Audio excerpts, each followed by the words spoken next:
All right, I'm sitting here with Alisa Imperial. Welcome back to the Home Service Expert, by the way. She's an expert in strategic planning, performance management, business development. She's the VP of Business Development at A1/Garage Door Freedom. Garage Door Freedom is this best practice group where we work with only garage door companies to help them win. And it comes from everything from simple things like booking rate, conversion rate, average ticket, getting leads, buying better from suppliers, creating a magnet for great talent, strategies on how to buy new trucks, how to get branded correctly. It goes on and on. Even training your technicians on how to sell, which in my world is not a bad word. It's sell people what they want and need. That's why they call us out there for. She's the VP of Business Development for Garage Door Freedom, formerly a project manager at A1 Garage Door Services, where she led a team dedicated to providing leadership and support to industry leaders in home services. And she taught us a lot about how to build a training. I don't even want to say training is not something we do. It's who we are. And it continues. The number one thing I talk about is how do we train more? How do we train more? How do we train more? How do we train more? And that's the one thing, AI, all these things we talk about, like the technology, the automations. Training is such a key thing in what we're doing. But first, let's go back and tell a little bit about yourself, Alisa. I love you. You're one of the best things that ever happened to this company. You're always happy, but you're also hard when you got to be hard. Yeah. And you came from the casinos. I found you. I guess there's some blessings that came out of COVID, and that was one of them. Yeah. Thank you, Tommy, so much for having me on today. Listen, I love this stuff. I love talking about how we can win bigger. And, I got the best luck growing up. I grew up in family small business. Both my folks were barbers, and it really just kind of pivoted me into service. And I spent 2 decades before I fell into garage doors in service business and businesses that had thin margins and had to do everything in really an excellent way to be successful. And so when I got to home services, and like you said, through COVID, it's always who you know. Through networking and good relationships, somebody called and said, "Hey, why don't you come do garage doors?" And I said, "Garage doors? I don't know anything about this." And I started looking at this crazy guy named Tommy Mello. And well, I think I remember calling the recruiter and said, "I'd be a janitor there as long as I get to work with this crazy guy." So, and that was about 5 years ago at this point. So it feels like, if I had to look at the timeline, it feels like it's been a lot longer. But in some ways, it doesn't feel long at all. It's just crazy how time does that. It's wonderful that way. I mean, the companies, it started taking like massive jumps. And now I got to say, I'm still having a lot of fun. Yeah. I had a really good mentor one time that told me, if you're not having fun, you're doing the wrong business. And, we've talked a lot about this. I can work anywhere, but if I'm not having fun, I don't want to do it. Yeah. It's like challenges. It really is. I woke up today and we have these marketing calls that we're really holding our vendors accountable. And I'm really getting the data. And I'm going, there's so many opportunities. I'm like, from now on, we're going to double down where we're in the green. Because we got green, yellow, red, and I added purple means we're like really bad. Bleeding, yeah. And we're putting more money into the green, some into the yellow, and we're moving and pivoting. And it's just, I got to tell you, I'm having a lot of fun. I wanted to ask you why I'm either loved. I mean, there's no opposites. I'm either loved or hated. Yeah. And especially in the garage door community. Like I've been to every HVAC plumbing electrical company, and I've made a lot of friends there, and they decided to help me. Yeah. And a lot of people see me on an ad, for Service Titan or something, and they're like, F that guy. He's so cocky, and they've never met me. And they say A1 takes advantage of old people, and they hire rip-off artists. My face is on the side of the truck. These are W-2 employees. Yeah. Their dreams are coming true.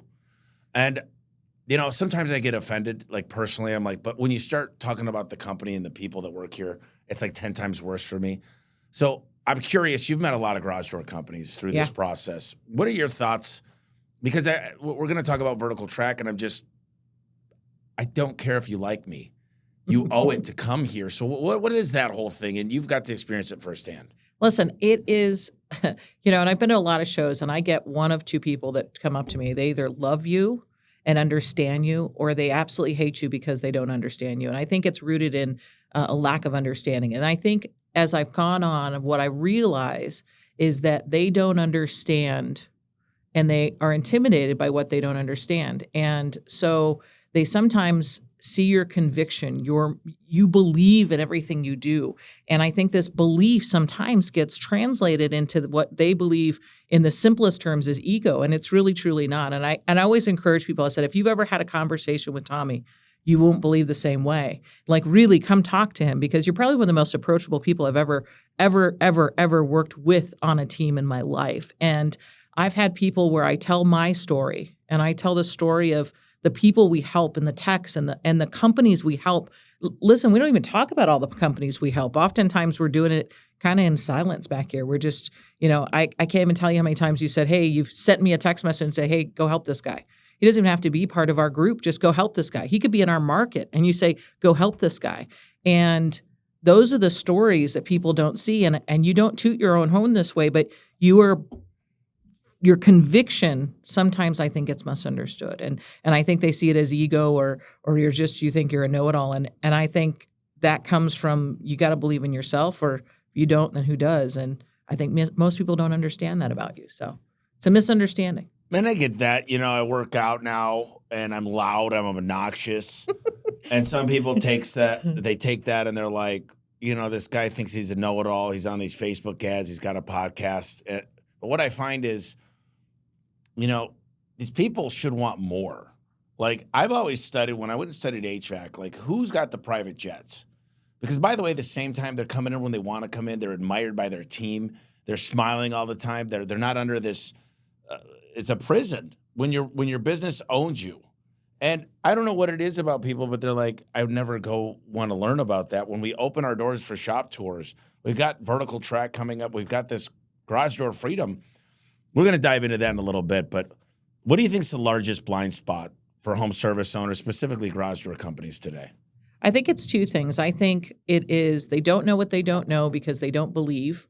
Their ceiling for what they believe is possible is limited. They've made up all these excuses as to why it won't work for them. And I think the other thing is them. They're afraid to get out of their own way.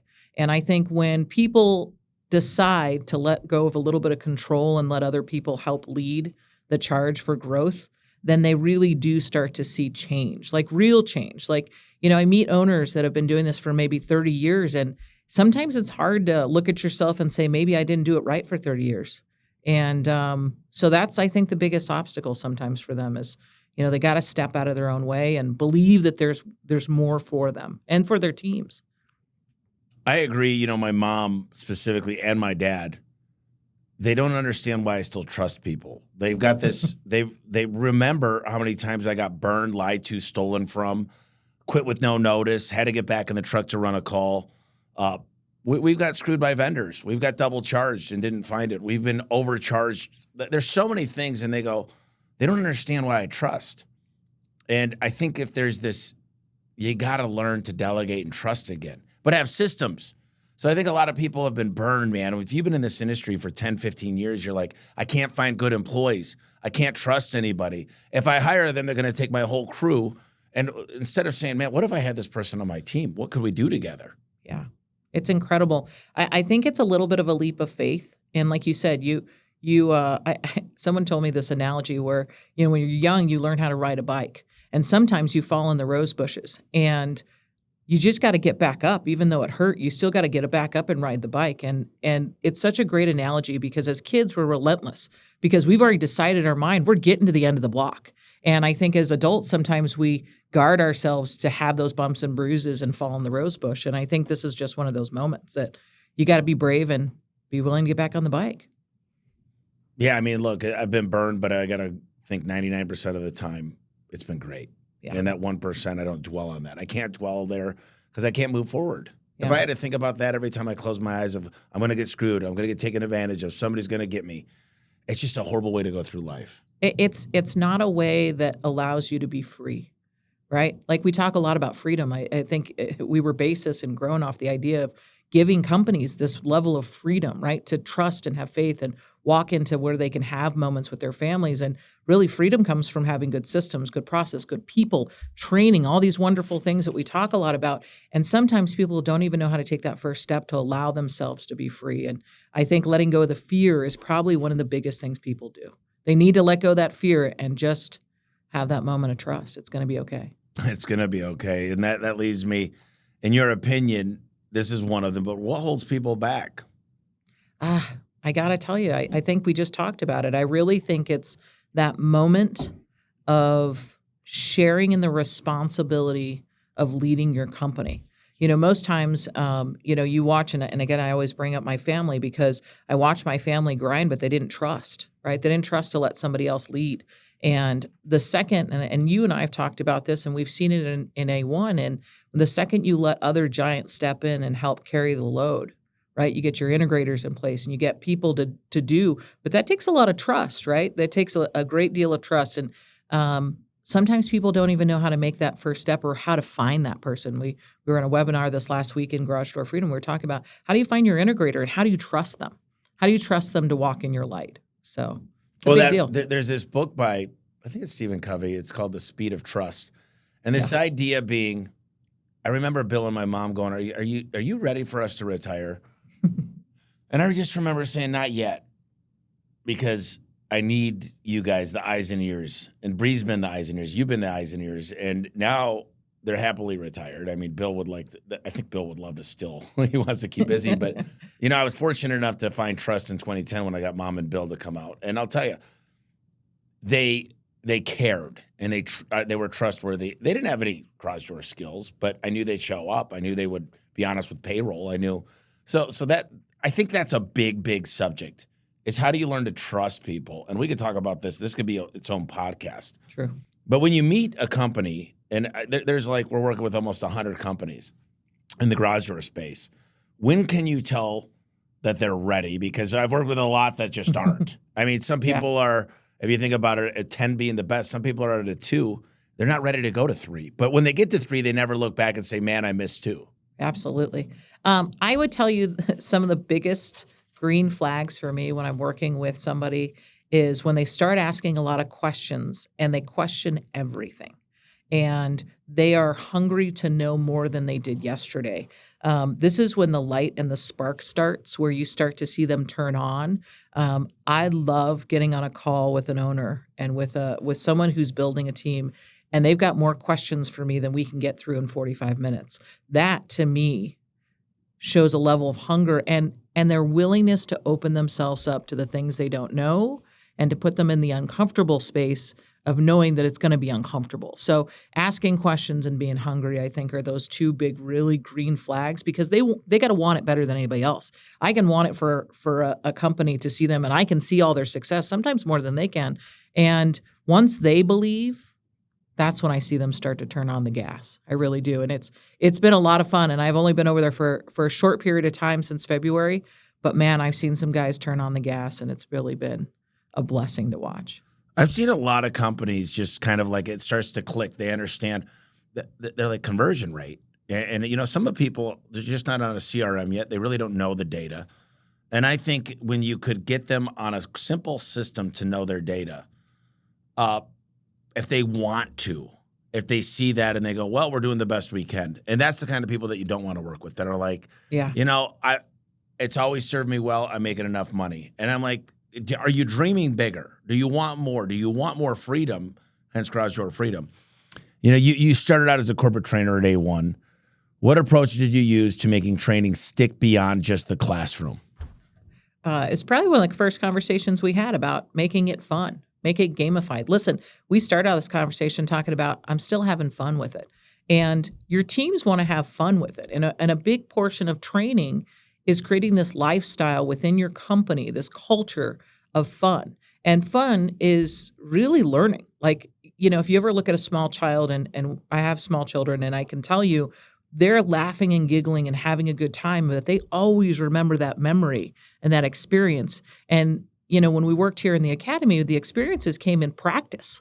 Yep. Right? Everyday practice. We were talking about it. We made it fun. And really making that sticky is having those moments where they're kinetically connecting their muscle and their mental memory in a way that is so meaningful that they don't even remember and they don't even know they're being taught. It's such a cool thing. I always make a reference of Mr. Miyagi. We wax on, wax off. And at the end of the day, I know how to door better. I know how to talk to a customer in a better way. And I know how to connect with people in a better way. And I didn't even know it. I was just having fun. And so I think that those are things that I take into Garage Door Freedom. And even in this vertical track, we're going to try to find fun ways to connect with the audience in a way we've never done before. There's that old saying, you're not going to remember how much they charged you or if they were late. You're going to remember the way they made you feel. 100%. And there's this stigma, and it's a race to the bottom of Walmart's the only one I've seen do it well. And they're much bigger and their buying power is much different. But I think pricing is a sticky one. And we don't give the highest prices. By the way, we've got an option that's better than anybody's prices. We've got 3 options for spring, several options for rollers. And we give our customers options, not ultimatums. Let's just talk really quick about pricing, because we're going to take a deep dive into this. I got a selling price cost calculator that we'll talk about later in the podcast. But one of the things is people are like, when you tell them, if you don't raise your prices, you're actually spending money on gas. You're actually spending money on, you pay your rent to the building. You got to pay for people to find out who you are. You got to pay for a recruiter and a trainer. If you want new trucks, if you want a CRM, that goes into the price that you have to charge. So what happens when you tell somebody the cheapest, they'd rather you get there on time, have quality warranty, not have a bunch of quality warranty, not have a bunch of callbacks. The client would have you treat their family, be trustworthy. If they got 2 young kids and their wife's at home, that you're safe with them. Yeah. I mean, what do you tell somebody? How often does that come up? It comes up often, actually. I tell people that value comes in the way of experience and the things that are not tangible.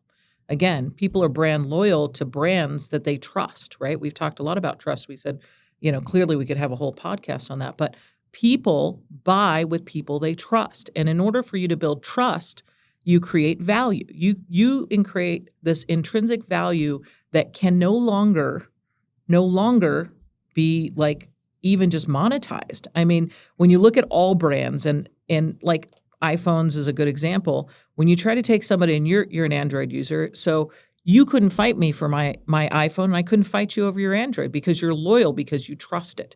And that's a brand that you can rely on. It's almost, when you look at loyalty to brands, it's that value they bring to you that you don't even know that you're monetizing. And I think it's convenience, it's safety, it's all those human truths of making sure that people feel the way that they expect to be feeling. And, we forget that in home services sometimes. I think value and price go hand in hand with what you get, right? What do they tell you? You're not going to get anything good's going to come cheap. I think that's I a like real nice thing. things, and they're not cheap things. And Clubmate did a study in 2017. I remember going to this event, and they surveyed 500 clients, and price was number 9 out of the 10 things they surveyed. Yeah. Because what good is a good price if they don't show up? What good is a good price if they don't fix it correctly? What good is a good price if it's not somebody safe in my house? What good is it of a good price? There's all these instances, but I think people buy. If you started buying how you want to be bought from, like if somebody offered you a roof right now, you own a couple houses, several, of course, and you got 3 estimates, one for $6,000, one for 15, one for 25. Which one do you think you'd take? I mean, you've worked on all your houses. You've done a lot of improvements. Listen, I'm going to go with the one that's not going to waste my time. It's going to be reliable. There's quality. I don't want to revisit it again. And I want to make sure the guy's professional, because I'm not going to leave him with one of my tenants or, my family if I don't trust them. And it's simple. I actually ask more questions about what they offer than I actually care about the price. I just don't care, because at the end of the day, I want it done right. I want it to be quality, and I don't want to have to worry about it again. So for me, those are the things I value as a consumer. And a lot of times people don't even know those are options, right? Like they don't even understand the value because it's not being educated and explained. And we talk a lot about that. That's why this comes up so often is, are your techs and are your team members really building the value that actually really exists? Are you getting credit for the things you really do in the truck? And I think that's how pricing should be done, is really based on that value. We had, and you know the story, we had 40 companies upstairs next door years and years and years ago. I was there for that. And I made an example of HVAC, plumbing, electrical, roofing, windows. But even I did everything possible. And I said, they're charging this. I said, how many? And I used the same multiple of like a hot water heater to garage doors. And I said, who's charging this? And everybody kind of threw their hands up, kind of upset. Why, how could you charge that? And I said, well, how many of you guys drive new trucks, could pay your guys more than $40,000 a year? You've got PTO. You train them for 90 days. You buy their tools. Nobody's a 1099. These guys go through vigorous background checks and drug tests. And I went through all these things, and I said, could you afford to market to keep your guys busy? And almost no hands went up. And I said, you screw your internal employee. You screw your employees over to give your client a great price. And by the way, none of these companies had, 80,000 cycle springs. None of them were thinking about how to differentiate themselves or trademarks and the stuff we do. And I'm not mad at them, but everybody walked out of that room and said, I'm going to raise my prices because you know what? I want to be able to do better marketing. I want to be able to see them live a better life, get them out of the bad neighborhoods. They've got families. They want to buy a house. They want to buy a new vehicle. They want to take their family on a beautiful vacation. And most of the people are still paying their people a barely livable. I mean, I don't know what's a livable wage, but I mean, if you're paying your people $65,000 and you say it's just a garage door guy, it's a blue collar, that's not the world we live in today. It's an honor to be what we are. Yeah. I mean, what's your take on that? I think freedom has to go multiple levels. You talk about giving people livable wages and, I talk to a lot of recruiters, a lot of companies that talk about how do you get good people? Well, you get good people by investing in good people. And you do that in more than one way. People will leave you for a nickel. But if they believe in what you're doing and they're being trained and they're being shown that they're cared for in these ways, right? The mindset of a guy in a brand new truck and a guy that's in a beat up truck that they're not sure is going to get him to the next job. Can you imagine that? That's like wearing dirty clothes and wrinkled and go to church. Like, do you feel good about yourself? Do you look good? Do you feel good? And I think without having that equation, and I think you've got a good math equation over here sitting on the desk, you really don't know how to give your whole team freedom and create a culture that's really loyal.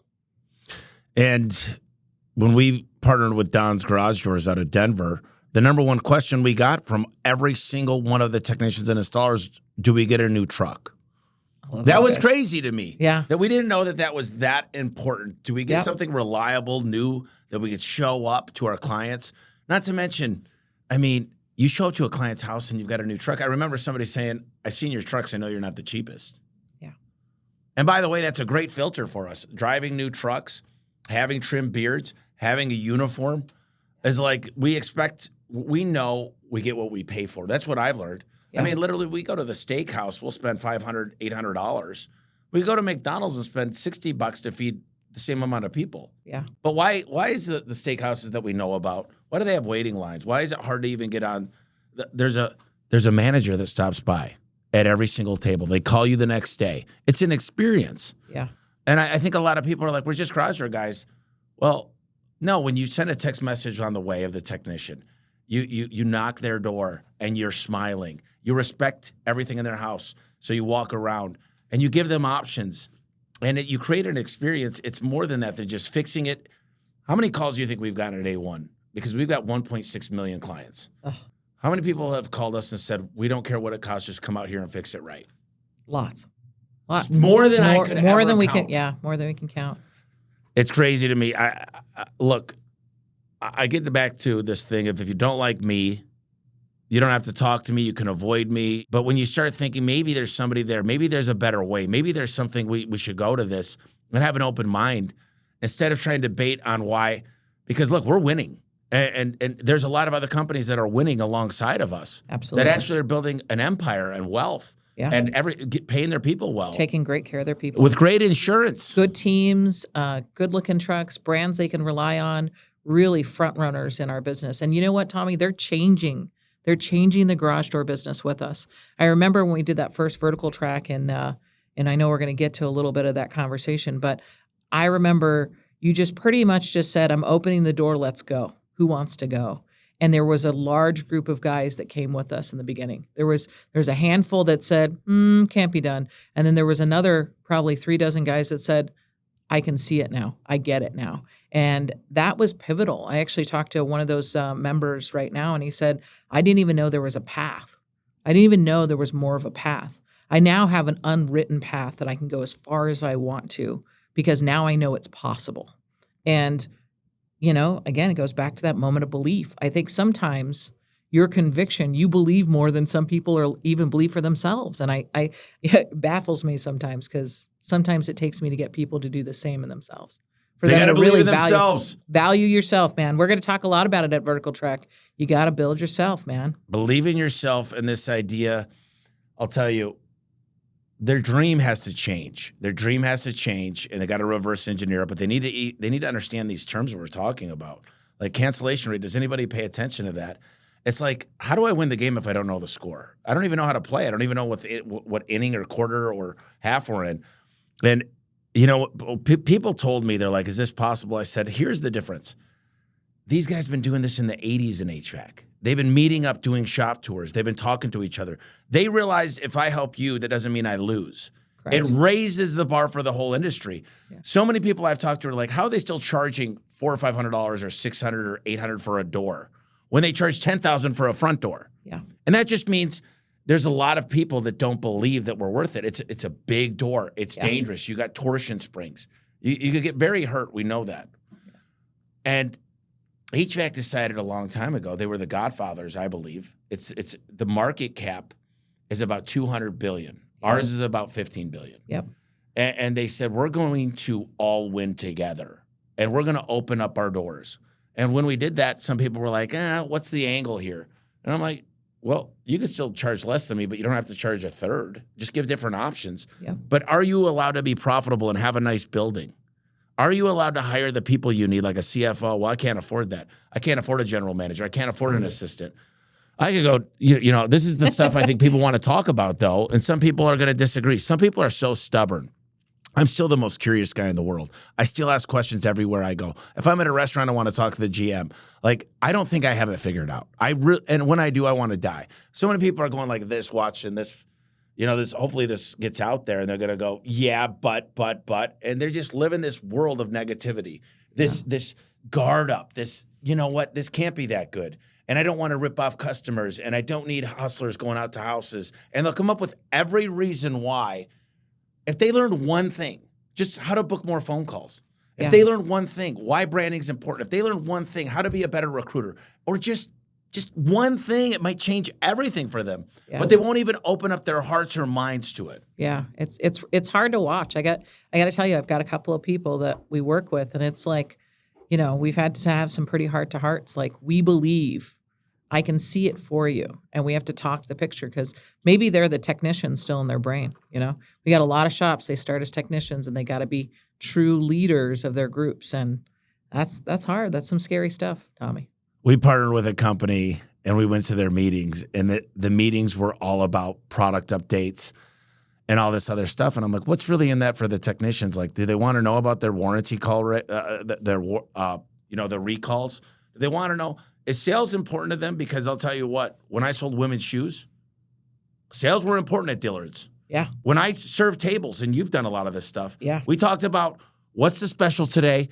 How do you win? Do you offer the T-bone or do you offer the mac and cheese? The T-bone will help you get more tips. Yeah. And it's not shoving down. Look, we give options. Let the client decide what's going to be best. If they're selling the home, it's completely different than if they're staying there forever and they're going to raise their kids there. I get very excited about these topics, and I get very passionate. What opportunities excite you most about helping garage door companies, specifically the leadership, grow? What really gets me excited is when I get the phone call and said it works. I went out to a shop in June and helped a guy put some training efforts in the right direction. And listen, it wasn't magic. It was just putting some structure around and systems around what they wanted to accomplish. It wasn't anything more than giving things some purpose and really getting people excited about what was possible. We did goal setting. And he called me a couple of days later. He says, "Oh my God, it works." And I love working with that group because the moments that get me excited is when they say, "Hey, we did it and it works." And now I got more questions, right? So I love when people have questions because that means they're still growing. I love it too. I mean, literally, I love it's so funny. I could be getting a haircut and the girl could be, or the guy, whatever, could be so sweet. It's right up your alley. And I'm like, "Are you happy?" And I could be learning about what they love and they hate. And I'm just genuinely curious. And they're like, "You know what? I'm getting a little old for this, my knees. I'm like, well, look, we got a great opportunity. You're the sweetest person. It's like everywhere I go, there's an opportunity to learn, ask questions, recruit, whatever it might be. And it's so fun when people start to click because they're like, wait a minute, this whole time. And you see their faces go, you got to be kidding me. And they're so mad they didn't learn just this simple little thing of like, wow, what, give me one example of when like the lights bulb, like you're with somebody and the light bulb turns on. We were talking, we do a tech training here, and we talk about, the humblest way to like approach a customer is to show gratitude and really talk about being grateful you got the job, right? A lot of people spend a ton of money on leads and then they don't do anything with them, Tommy. It's crazy to me. They get to the job, they don't train the guy, and the tech doesn't even say, thank you for letting me earn your business. And so we talked about this, and we did this training, and about a month later, we did kind of a huddle with all the guys that went. And one of the shops in California, they had several guys that came, and they said, oh my gosh, does it work? And we love it. We feel so good when we start the conversation with our customers on how grateful we are to be there and get the opportunity to serve them. And when just something so simple, right? Something so good and human. And so when you say things like people don't believe you and you think we're taking advantage of people, we preach like taking good care of people and educating people and giving them options and letting the customer be in control. Like, what's wrong with that? Like, so when I see these aha moments and they actually go back into shops and guys are like really shining, this particular owner gave this guy, let him come up, gave him an opportunity, and this guy is killing it. And I got to tell you, their team is happier. Their people are doing more with exactly what they've got. So it's pretty incredible. And by the way, you're going to start to make a lot more profit. But if you could share the profit, if you could share the vision, people start making more money. They stop quitting as much. It costs so much money to retrain somebody. If you could keep them from changing career paths or moving to that next company, it saves so much money in the long term. You know what I was just thinking? PPC is starting to get outrageously expensive. The pay-per-click on Google. Yeah. And LSA and Valpat, all these things are starting to really add up. And man, it's, Clopay, Ankmar, and Wayne, they're all raising their, CHI, they partner with private equity. They're all raising their prices. They're all going up dramatically. Like we used to pay $400, $300 for a door. Yeah, I remember. And there's still people out there charging what we charged 15 years ago for springs and stuff, even though they're paying 10 times more than they were 15 years ago. Why is that? It's wild. I think that sometimes business owners they get in this groove of this works and they're comfortable. And they think that it works, but I got to tell you, the world is changing. The world changes with or without us, Tommy. And the door game is no different, right? You talk about HVAC 20 years ago, they were ahead of this game. And we really just shook the tree 5 years ago when we said, listen, we want to talk to everybody. I remember going to conferences 5 years ago when I started, and people wouldn't even talk to me if I had an A1 shirt on because they were afraid of us. And it's like, do you think I actually respectfully don't care what you have going on? I actually would love to just talk to you about doors, man. Like, how do you train people? How do you get people excited? And it's so nuts to me that they're still stuck in that habit, right? These are the people that when their 30-year-old toaster breaks, are going to be like, man, I got to find a repair guy. And really, that doesn't work anymore. The world's just changed. So you got to keep up with the way the world's evolving. And this is probably a controversial topic, but I do think that when we talk about garage door openers, I'm thinking about what's good for me and the technology involved. The Amazon delivers, and now you got Walmart delivering, and you got security, and you can see the AI they're building into some of these systems. You could see what time your kids came home from school. You could see what time your significant other came home. You could see how the house is going. You can put a camera in it. Now they last 6 months to recharge them. So you just pop it off. Yeah. And look, I'm not trying to pick.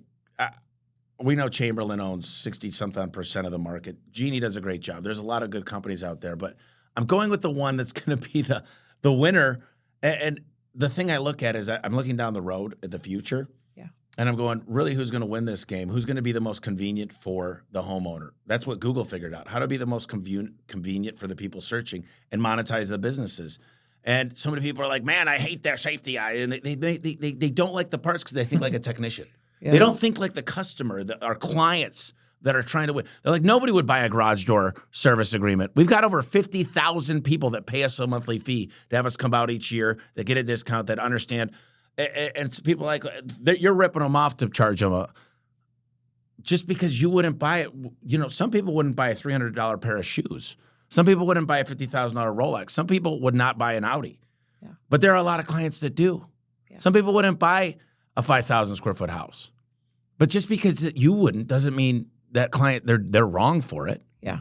It goes back to creating that value. Like, honestly, all of these conveniences and all the things that create value for our customers, why wouldn't we educate ourselves on what's possible? Why wouldn't we offer everything we know is out there that is in the top of the line?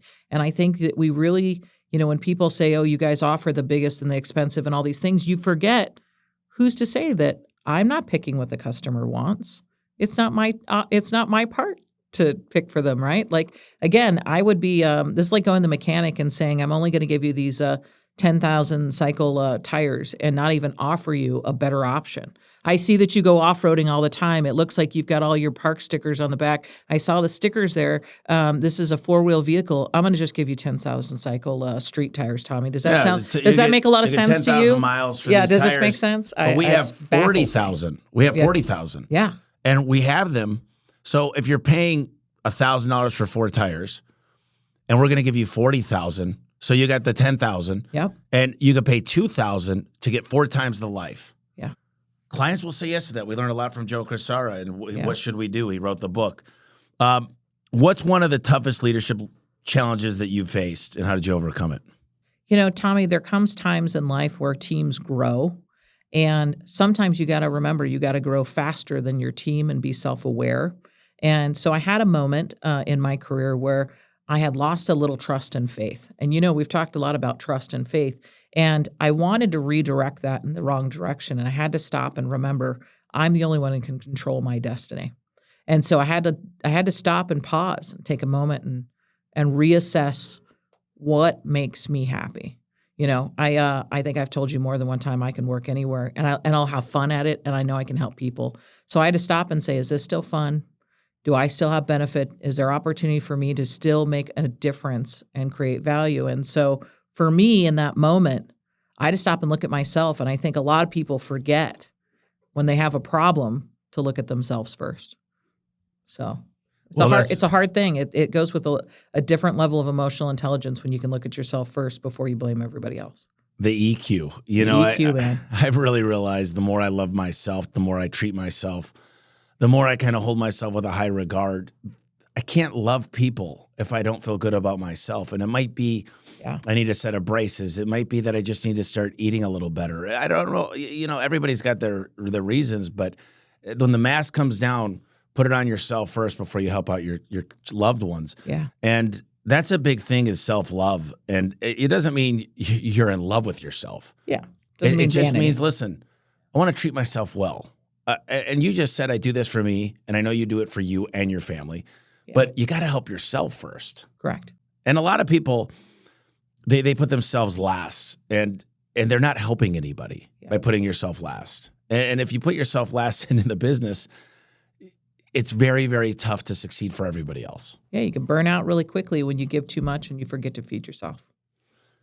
What were some of the pivotal moments that shaped your career here at A1? I can tell you VT was actually one of the, in Vertical Track, for those that haven't been with us, Vertical Track was one of my pivotal moments because I knew A1 garage doors, right? When I first started, I went head deep into, training and doing all the things that I thought was the industry. And until I stepped outside of our fence, right, and started to talk to other companies, I was like, there's so much opportunity to do so much more. And I think that's where my spark for helping other companies, because I got to see what could be possible with A1. And, I've always volunteered to work in the Vertical Track events. This is the first year I'll be on the full garage door freedom side of it. And I think for me, it just opened my eyes that I was very fortunate enough to find the right industry for me where I could help the most people. It's so much fun too. Like, it is. I love turning a company, and it's not us. They make the decisions. They do the work. Yes, we show them. We kind of pull back everything, and people are like, "Why would you do that?" And somebody asked us that because we do these Ask Tommy or whatever. Yeah. And I'm like, "But I don't lose when you do good." I'm like, "We're not going to get all. There's enough water in the ocean for everybody." if you don't like one of the things that we're involved with, don't do it. But we've tested every single tool we carry. Yeah. Like we've ran through 10 different impact guns. Oh. And then we look at the warranty, and Milwaukee just shows up and they give us a new one. Yep. We have a whole cage full of like, give these repair part. We'll repair them for free, or we'll give you a new one. Like we've tested so much. Now there's like 40 companies with our exact makeup of the way our trucks are. We give them the prototype. Yeah. And if they find something better, tell us. We got a lot to learn too. Yeah. I was on the phone with a guy with 5 technicians. This is years ago. And he goes, why did you just spend 90 minutes with me? And I said, dude, because people took the time for me. And he goes, well, you're not even on the Chamberlain store locator because Amar had not, because we bought from Amar, whatever. And so I called them. They handled it.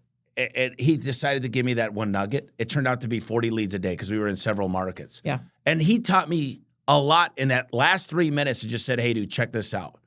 So you take the time to help people. Zig Ziglar had, you could have anything you want if you help enough people get what they want. 100%. What separates a brand that people admire from one that they simply recognize? I think you can have a beautiful truck and a beautiful brand, but you don't breathe life into it until there are people that believe in it and talk about it.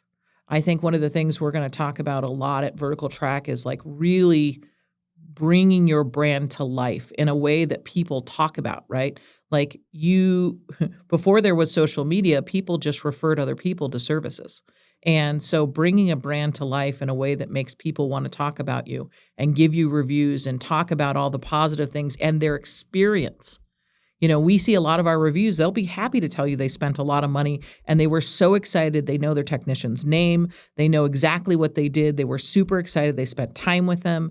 And at the end of the day, they're going to go tell everybody at church. They're going to talk to people at their, people in their social circles. And that's what makes a really good brand. It has life. It feels something. It gives something that's more than just fixing a door. And we do things that we don't really have to do. You were a big part of this, but feeding the hungry children, painting the YMCA. We just were in Dallas with the Make-A-Wish. We put $10,000 wish for sensory room, man. It was so awesome. And you remember the child that came in, the beat cancer. Yeah. And thank God. And by the way, when you charge enough to stay afloat, you could do things like this. A lot of people that I've talked to in the garage industry, like, we'd love to do that, but we don't have the resources to do that kind of stuff. The one thing I always say is, like, we can't bring our people to Mexico. I say, can you afford Bisquick?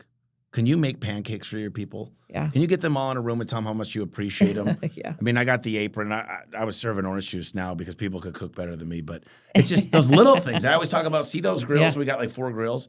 Yeah. Like, just have you ever thought about getting the significant others involved? I mean, we were just at a shower and the significant others are all talking, learning about each other. And like, that's a place that, like, it's more than a job. It's a career. Yeah. It's a real team, Tommy. I mean, it's a team in a way that you can't buy that with people. One of the things about doing the outreach that I really loved was we knew who our people were, who people that belonged in our culture. We have tons of people that walk through our shop and say, what do you guys feed everybody? They seem happy. Well, it's because we're surrounding ourselves with like-minded people who enjoy serving other people. And I think that, even we used to do that. The last thing would be charity that last week before we would graduate them. And Andrea, who's now the general manager here in Phoenix, she's got, 80 plus technicians and does an amazing job. She used to say, I love watching the guys light up doing something wonderful for somebody else because I know when they go to the field, they're going to love serving other people. And I got to tell you, that was like the cherry on top for us when we were talking to guys. And we knew who good people were. And you can't really interview for that sometimes because people can say anything in an interview. You're right. And it's amazing, this giving idea. I'll tell you, because we do a lot of things right, we book the phone calls. We have a high conversion rate. We give options. We want to take care of our clients. We have enough resources to kind of do the stuff that we've always wanted to do. That when I was a one-man show running every job, there's no chance. I didn't have the money to do that kind of stuff. And I don't need it to get noticed. Like, I just feel good that our team knows that we'll look out for people because I've been down, you've been down. Yeah. Whether you're going through a divorce, whether you lost somebody you love, like, I don't turn my back on the people here, and you don't either. Yeah, it's amazing. I always tell people, this is the only company I've ever worked for in my life where I could call anybody in the night and say, hey, I need help, and they'd show up with friends. And that happened, we have this saying, we say A1 from day one, and that's kind of what that means. Like, we show up from the first day we know you, whether you're a customer, or internal customer, or external customer. We really believe in helping other people. And man, this is one of the reasons I stick around. I love it because no matter what, if someone says A1 from day one, I still get chills because it means you're going to help those around you. It does. I mean, I always say probably the worst mistake I've made is picking A1 because it felt first in the phone book. But A1 also means first class. That's like the Taj Mahal. That's a high standard. Who've been some of your most influential mentors in the journey, and what did they teach you? And I've met a lot of them. You have met a lot of them, actually. I'll give you a couple I really have been foundational for me. My dad's my first mentor. And I know you're very connected to your dad too in the same capacity, right? That we undermine sometimes that value of what we learn when we're young. And my dad was a small business person, and he always taught us how to help others and hustle harder, right? Small business, it's hard. Everybody works, everybody gives in. And my dad always, he taught me a little bit about business, a little bit about finance, but more importantly, we'd have these, before there was social media, we'd have the military vets from the world wars that would come and sit in the back of the shop, and he'd have us go fetch him a cup of coffee. And I'm like, why are we doing this? I got 100 other things to do right now. And my dad would say, stop what you're doing, go get him a cup of coffee. And I would run, and I don't think I understood it until later in my life that I realized the way that we treated the people that entered our shop were the people that talked about how they felt when they came. And we never had to spend money on marketing. We never did. Everybody knew I was Cisco's kid. And that still to this day, when I took that into luxury service and into casinos, that taught me how to treat people in a way that they didn't expect and give them more than they expected. And then my second mentor is a gentleman I met, and you met him at my wedding, is Mike Ducey. And he taught me about finances and really understanding that if you don't know the score to the game, and we talk a lot about this, if you don't know your numbers and you don't know what actually moves the needle, how are you actually going to make good decisions? And really, he taught me about strategy in business. And I always understood business, the black and white P&L of business, but I never understood the strategy of how to pull the levers and make impactful moments in business. It was pretty incredible. And, brought all those things to A1, and they've served me well. They have. They've served all of us well. The first vertical track, I have a lot of people that said that's like Woodstock to us because it was like the eyes were opened. Yeah. And, we see, if you drive around town, you'll see all the billboards. Yeah. And you'll see every one of them. You'll see a lawyer, a plumbing company, an HVAC company. You don't see very many garage door companies. No. And some people just believe, they're ripping customers off. But I believe I use those companies. They show up. They put booties on their feet. They run the warranty calls the same day. They have the best products. You could go to their showroom. I mean, literally, like, that's who I want to buy from. And when someone comes to my house, I say, what else do you offer? How do you get the water hotter, quicker? You know what I mean? I want to know everything you offer. Don't judge me, rich, poor. Show me everything. I'll decide. Yeah. And certain people show up, it's bad landscaping, they look like a cheap customer, blah, blah, blah.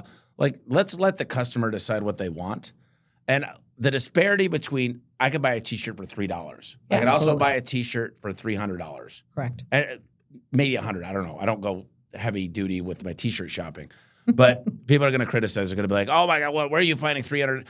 What about those, by the way, what about those Facebook groups? Yeah, gosh. What is it about those? In every industry, they're the same. Yeah, they, I don't know. I stay away from them, Tommy. To be honest with you, it's hard because I only want positivity. I only want light in my life. And so I can't subscribe to negativity. So for me, I personally walk away from that stuff. But the truth of it is if you want to have a conversation, and I throw myself out there every once in a while, I say, if you really want to know something, then give me a holler. And if you want to teach me something, I'll listen. So I think, you got to subscribe to positive. You got to have light in your life. What I find out, there's this quote, broke people complain to fill purpose. Yeah. Broke people complain because that's all they know how to do. Like, they're always going to find a reason. There's nothing ever good enough. I'd hate to be in that relationship with somebody that finds the worst in things. Yeah. Like, I don't go around looking at other companies and trying to find out what's wrong with them.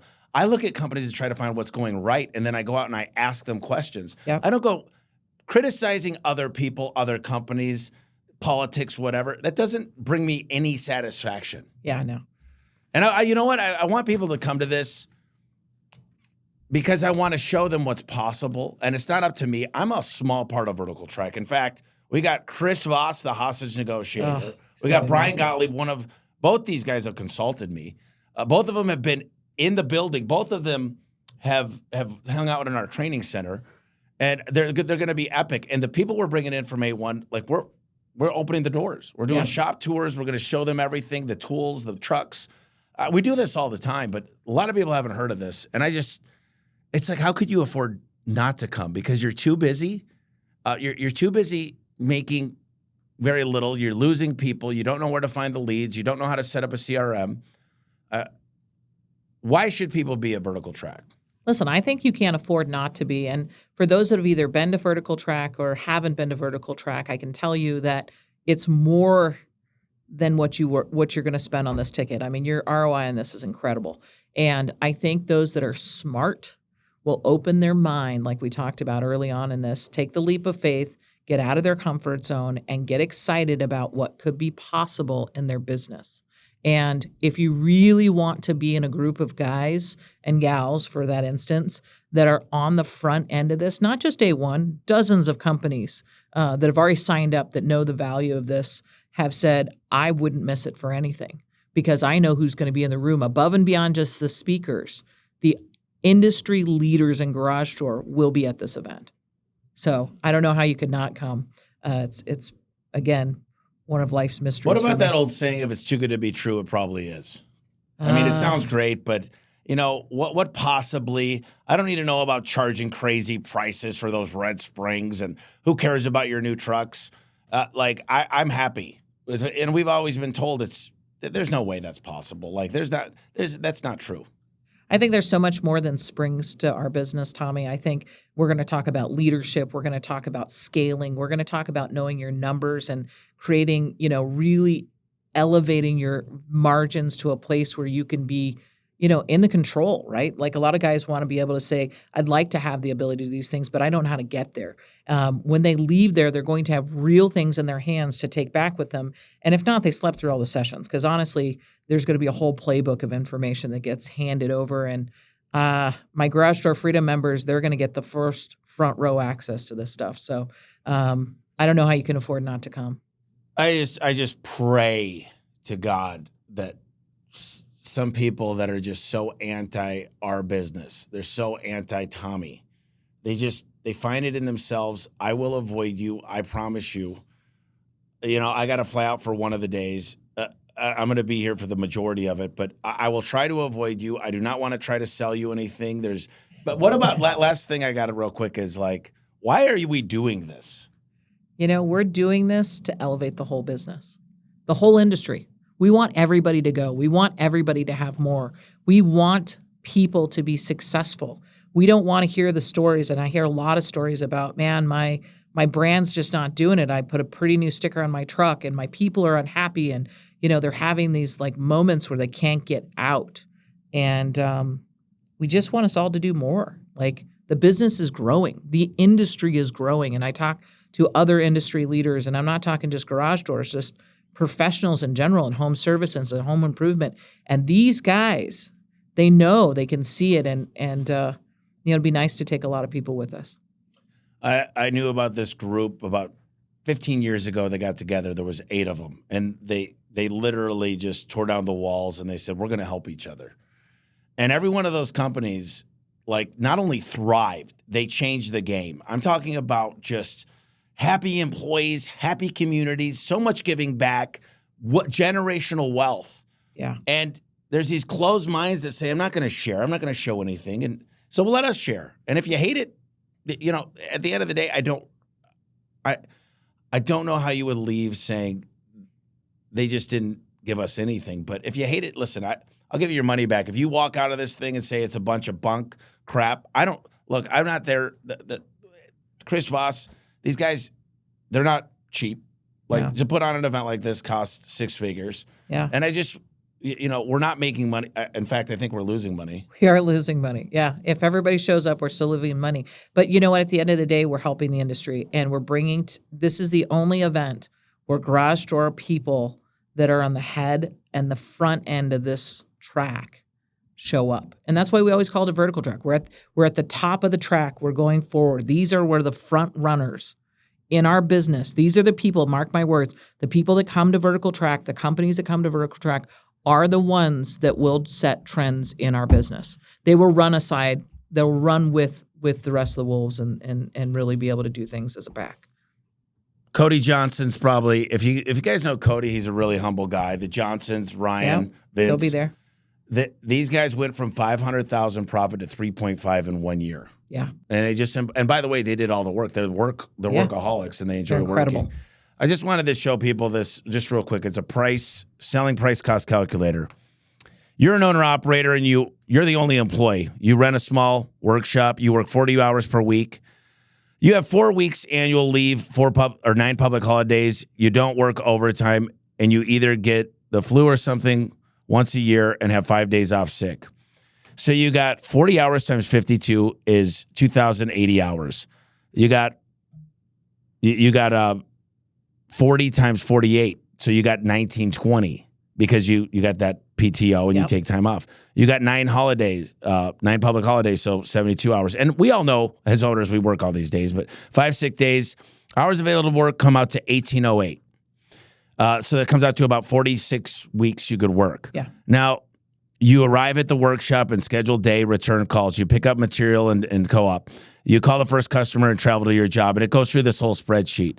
And basically, owner salary, this is really old, $66,000 a year, advertising, $25,000, advertising other, $25,000, bad debt, bank charges, CPA to do your taxes, and it goes through mobile phone, computer expense, credit card, customer Chrysler fund, dues, subscriptions, the petroleum, gas charge, insurance for the truck, legal expense, office supplies, postage, tool repair and tools, travel and entertain, truck uniforms. It just goes through all these things.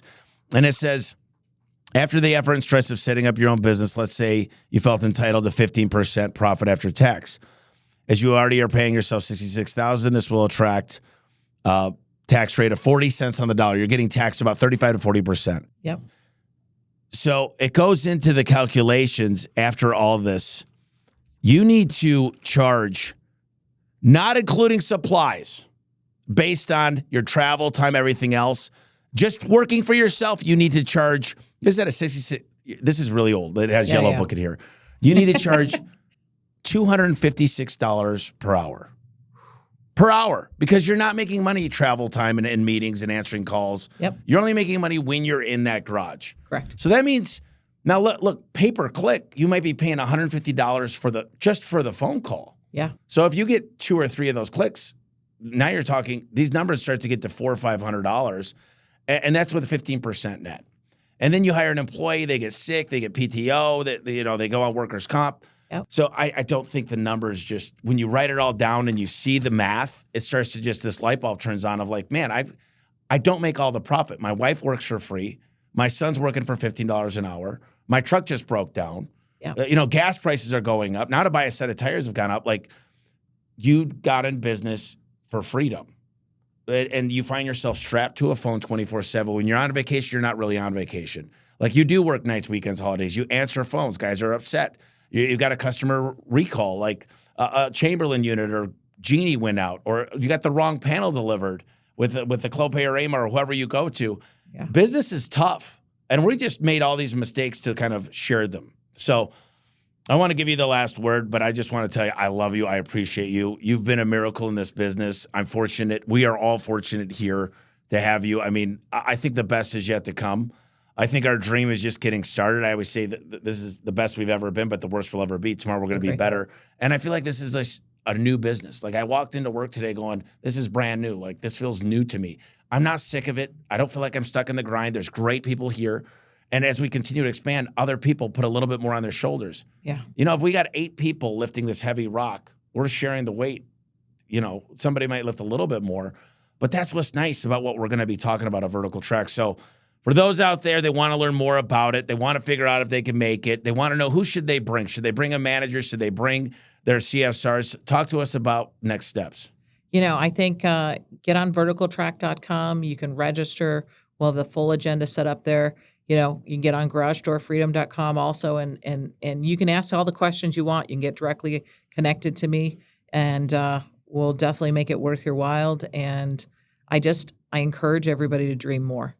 Like, challenge what you're doing today, and is this really everything you've ever dreamed of? And if it's not, come get it at a Vertical Track. And the location, the dates? Oh, yeah. So we're going to be in Scottsdale at Talking Stick Resort, October 8th through the 10th for Vertical Track. We're also doing a bonus event right beforehand, the 6th and the 7th. We're going to do budget. So we're going to talk about all these numbers and how to math and make sense for the 2026 year. So Tom Howard will be there for us for that for a couple of days. And Vertical Track is going to be amazing. The 8th through the 10th here in Scottsdale, Arizona. Don't miss it. We'll be happy to see you guys. Talking Stick, by the way, is the most fun out of any place. If you've got a husband or wife or somebody that just wants to hang out, like, it's just a beautiful, and the beautiful. Resort is the gorgeous. pool is the best. The weather's going to be nice in October. It's going to be beautiful. We're going to be doing a shop tour. You don't even have to come to that if you don't want to. If there's a speaker you don't want to see, don't let one person stop you from coming to this event. But Alisa, I thank you very much. Thanks it's going for to be having me, world class. Please come. Like, literally get a hold of Alisa if there's you can't make things work. We'll help you figure it out. Yeah, absolutely. Just come. Just check it out. There's always a way. So give us a holler. Find me on social, Alisa Lindsay. You can always find me. And Tommy, thank you so much for having me. I love talking to you. I loved it. Thank you. Thank you.